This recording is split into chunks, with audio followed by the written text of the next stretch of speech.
Bem-vindo de volta ao EduCast da Imaculada. Hoje a gente está num episódio super legal e essa é a última parte do nosso episódio sobre comunicação não violenta na escola. Eu sou Yuri, estou aqui com a irmã Marli me acompanhando e a gente está recebendo a Rafaela Lupion, que é a nossa especialista que tem conversado sobre construindo pontes, a comunicação não violenta na escola. Rafaela, nós já tivemos várias conversas, né? Várias questões que nós já colocamos nos outros episódios, mas essa questão ela é muito bacana também, porque ela fala o seguinte: sabemos que muitas vezes os conflitos escolares podem escalar rapidamente e como a comunicação não violenta pode ajudar a mediar e resolver esses conflitos de maneira eficaz.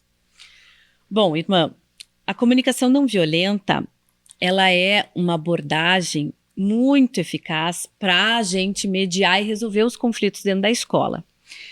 E ela ajuda a gente a prevenir e a escalar esses momentos tensos de uma maneira muito mais segura, né?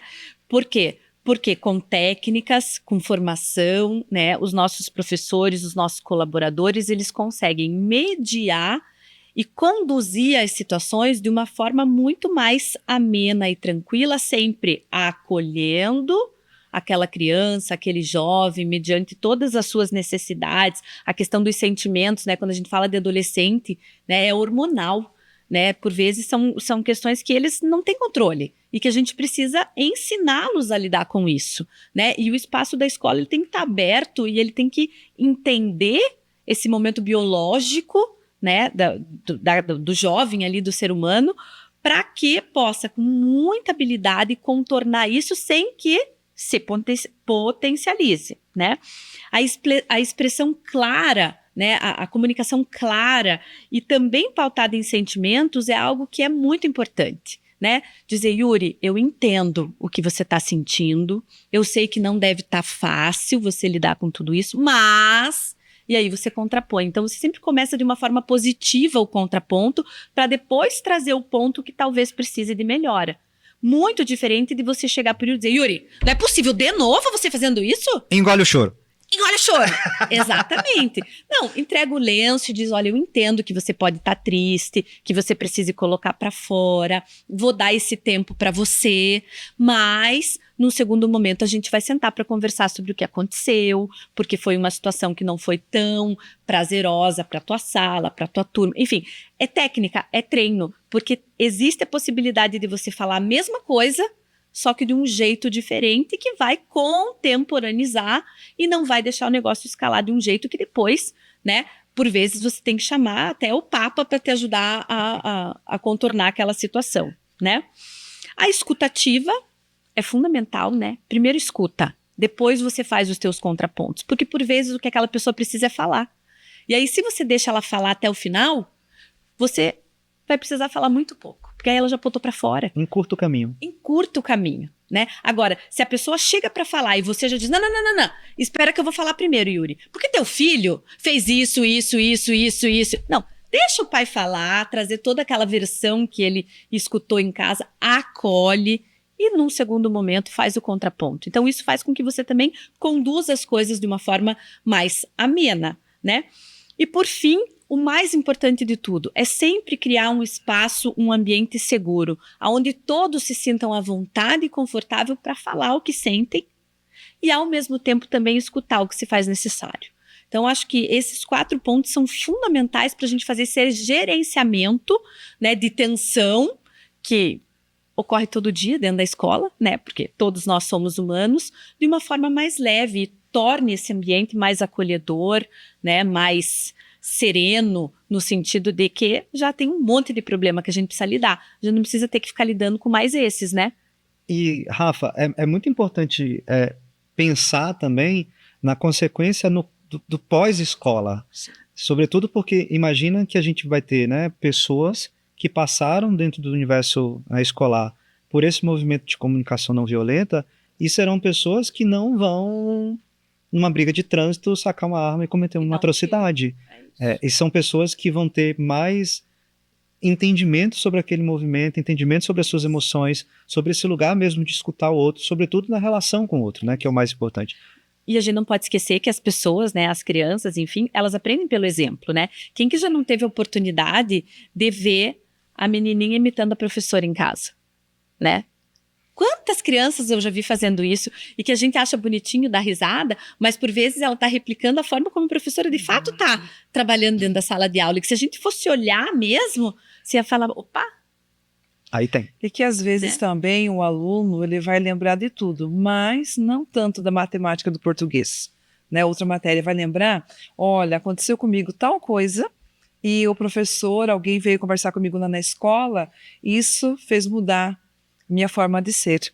Eu acho que nós como escola e esses trabalhos que nós fazemos, a gente tem muita oportunidade para mudar o ser humano, né? Para ser uma pessoa melhor na sociedade onde ela está. Então é um trabalho, digamos assim, não é um resultado que você consegue colher no momento, né? Sim. É um trabalho que você faz, mas com o tempo se tem uma devolutiva. Sim. E a gente fica tão feliz de saber que as pessoas que estão fazendo a diferença na sociedade passaram por nossas mãos. Com certeza. Né? Porque confiaram no nosso trabalho, participaram, deixaram ser moldados. A gente enche a boca para falar, né? Nossa, esse foi meu aluno, esse estudou lá no Imaculada, esse é do Madre, né? Sim. Porque você percebe que, de fato, existiu um movimento de construção que foi coletivo e relevante, né? E que bom essa tomada de consciência. Eu tenho claramente, assim, na minha cabeça, um momento na minha história escolar em que uma professora, eu tinha muitas dúvidas com relação a vestibular, essa parte inteira, e eu não me sentia capaz. E aí eu conversei com ela, foi uma professora Grazi, de biologia. Ó, lembra o nome, eu lembro, gente. Vocês eu estão lembro. vendo? Eu conversei com ela, e a única coisa, depois de me ouvir que ela falou comigo, foi assim, você é capaz de qualquer coisa que você queira na sua vida.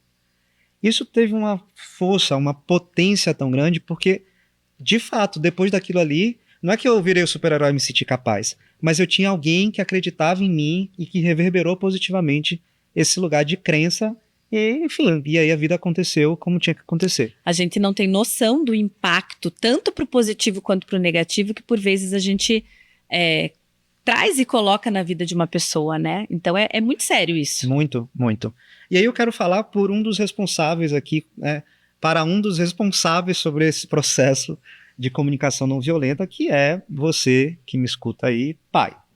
Os pais têm um papel fundamental dentro desse processo de implementação da comunicação não violenta nas escolas. Rafa, com a sua experiência, como é que você acha que esses pais podem verdadeiramente apoiar o processo de implementação da comunicação não violenta nas escolas? Primeira coisa, e eu acho que todo mundo que está aqui vai concordar comigo, sejam presentes. Mas presentes de verdade, né?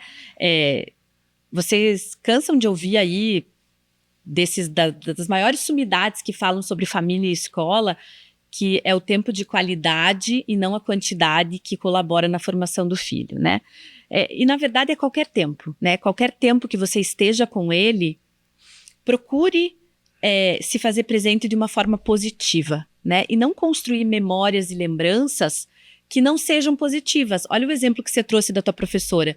Vai me dizer que você não tem alguma frase que teu pai ou tua mãe te disse quando você era pitititico que você não carrega com você até hoje. E pior, agora que você é pai, você replica e faz igual com os teus filhos, né? Quantas vezes eu me peguei dizendo, meu Deus, mas eu tô igual a minha mãe falando a mesma coisa para os meus filhos, porque são marcas que a gente deixa, né? Então você pensar muito no que você fala para o teu filho, na forma como você fala e como você valida as coisas que ele faz na escola e fora da escola, é muito importante, né? Quando você vai escolher a escola para o teu filho, você vai buscar uma instituição que converse dos mesmos valores que os teus enquanto família, né? E isso perpassa a questão da religião aqui agora falando, porque existem pesquisas que dizem que a maioria dos alunos hoje dentro das escolas católicas, por vezes não são católicos, mas eles estão lá por quê? Porque as famílias querem que os filhos tenham a possibilidade de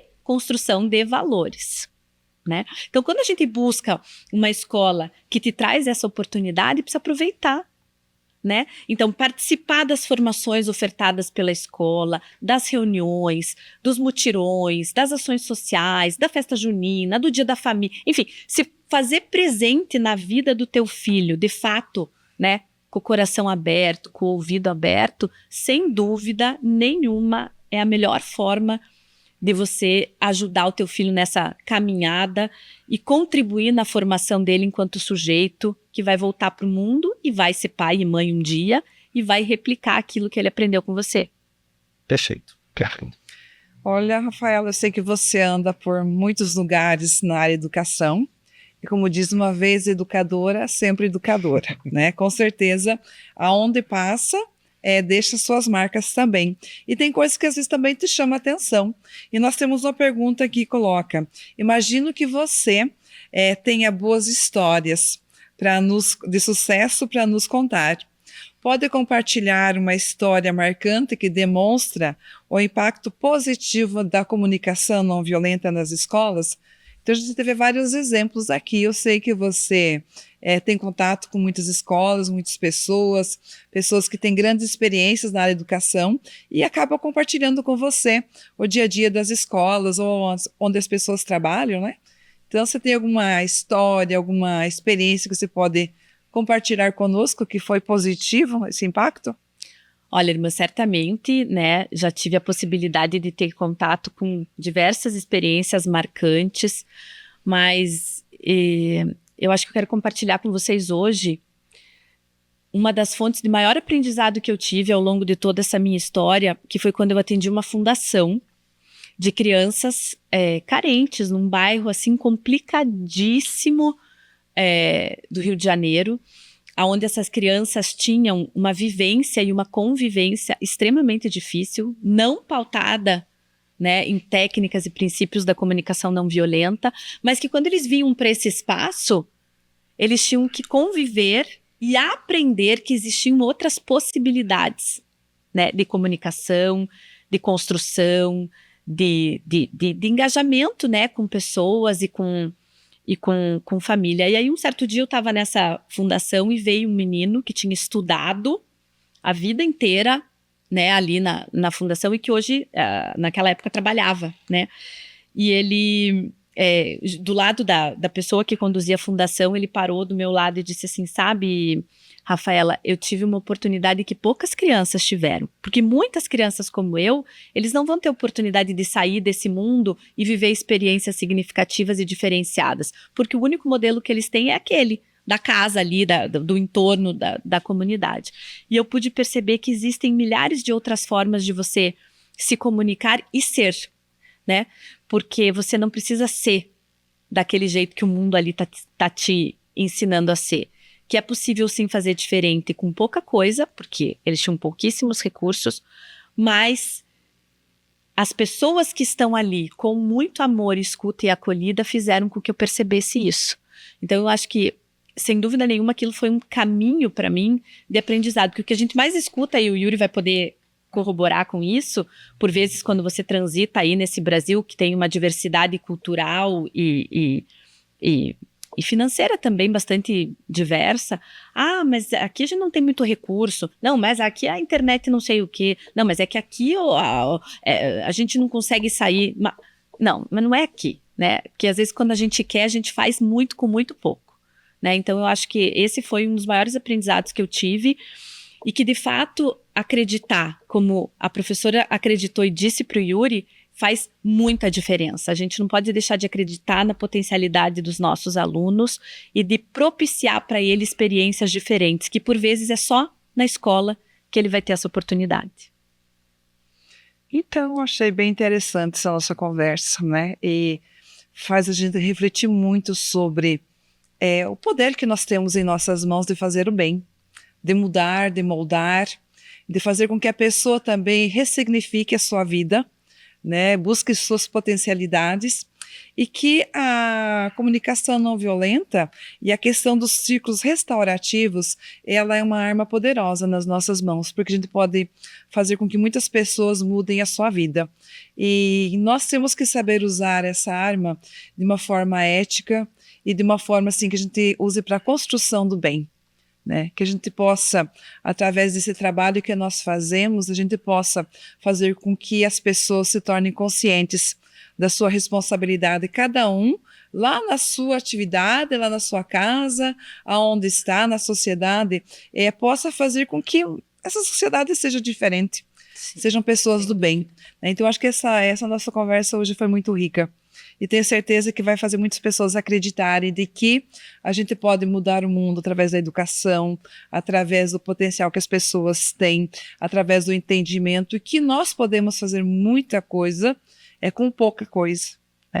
Sério, uma coisa tão fantástica assim. Não. O simples fato de você parar e ouvir as pessoas e você ter ética naquilo que você ouviu, naquilo que você falou para a pessoa, eu acho que é um passo muito grande na nossa sociedade. E nós acreditamos nisso, acreditamos em valores. Então, eu penso que essa nossa conversa foi muito produtiva. Foi muito bom esse nosso encontro. Eu espero que as pessoas também tenham conhecimento também de tudo isso e possam aproveitar para mudar um pouquinho a sua vida, o seu dia a dia, a sua função, né? A sua responsabilidade, porque a responsabilidade não é só de umas pessoas, é de todos nós. Então, todos somos convidados a fazermos mudanças e a praticarmos algo que seja bom, né? Todos nós somos convidados para isso. Talvez essa, irmã, pensando nos dias atuais e no formato como o mundo está organizado hoje, seja a maior inovação de todas, né? Porque inovação, ela não está ligada com tecnologia, com coisas assim, né, de outro planeta, mas sim você de forma criativa fazer diferente com o que você tem, né? Então, eu acho que isso é possível, independente da sua realidade, independente do seu contexto, isso é possível para todo mundo. Né? E se cada um fizer um pouquinho a sua parte, certamente a gente vai ter pessoas melhores, um mundo melhor, e vai poder abrir a janela da casa da gente e ficar orgulhoso com tudo aquilo que a gente está construindo e fazendo, né? Uhum. Bom, a reflexão está maravilhosa, mas a gente precisa encerrar mais esse episódio, que para mim foi muito, muito, muito importante. Quero agradecer muito a Rafaela por todas as contribuições e por ter abordado o tema de uma forma tão brilhante assim, esclarecedora. Espero que para você também. Rafa, muito obrigado. Pode se despedir aí do nosso público, por favor. Eu que agradeço poder estar aqui com vocês falando de um tema tão antigo, mas tão recente, né, que se faz necessário revisitar todos os dias. É algo que para nós aqui, que fazemos escola todos os dias, é muito importante, porque a gente percebe literalmente na prática o quão de diferente e de diferença isso faz. Então eu quero agradecer porque vocês nos provocaram a refletir e a pensar sobre esse tema, sobre várias esferas, de novo, para poder estar aqui conversando com vocês. Então, muito obrigada, irmã, muito obrigado, Yuri, e estamos à disposição para conversar com vocês, para trocar ideias, sempre que possível for. Quero agradecer também a minha parceira de bancada, irmã Marli. Obrigada. Obrigado. E agradecer a você que tem nos acompanhado nessa jornada maravilhosa que é discutir e conversar educação no Educast Imaculada. Eu espero você no próximo episódio. Tchau, tchau.